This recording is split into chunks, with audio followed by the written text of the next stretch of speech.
Alright guys, habang nag-i-scroll ako dito sa aking TikTok ay dumaan itong video na to at naalala ko yung nasa Saudi pa kami na ganito rin yung naging sakit ko. So kung hindi mo pa ito nararanasan guys, ito yung pinakamasakit na mangyayari sa iyo at mararamdaman mo kapag nagkaroon ka ng sakit na ganito. So panoorin natin guys at ipapakita ko sa inyo yung mga nangyari din sa akin kagaya nito nung nasa Saudi pa kami. Walang problema yan. Sige po.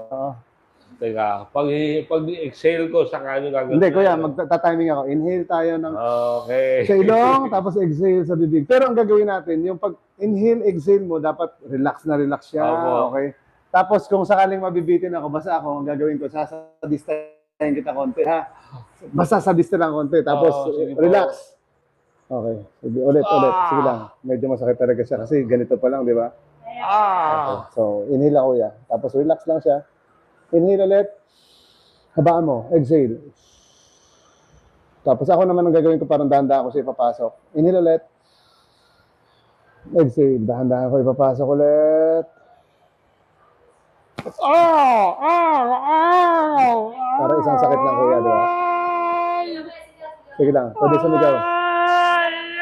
Grabe guys, sobrang sakit nung nararamdaman ng lalaking ito kung nararamdaman nyo lang. So ngayon naman, ipapakita ko sa inyo yung moment na ako na ang hinihilo. So nagsimula ito, siguro I think more than 4 months na.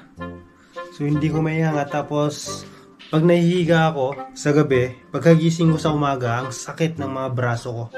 Pero kapag ganito, nakatayo ako, wala akong nararamdaman. Normal lang. Ilang months na? Magpa 5 months na siguro.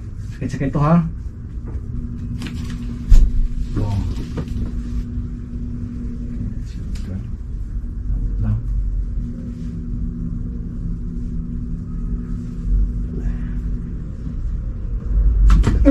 Yun. 1. Sakit yan ha? Sige. Sabi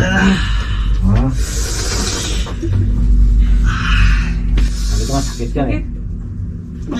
Nakikita na namin yung hinihilot na ganyan eh. Sakit yan ha? Sige.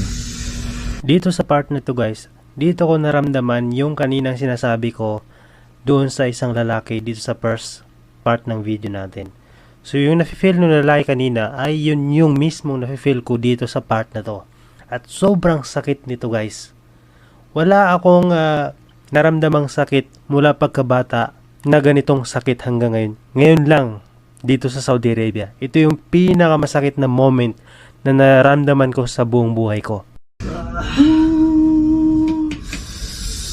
Pero kung gusto mo magtayo, kung gusto mo magtayo, kami talon.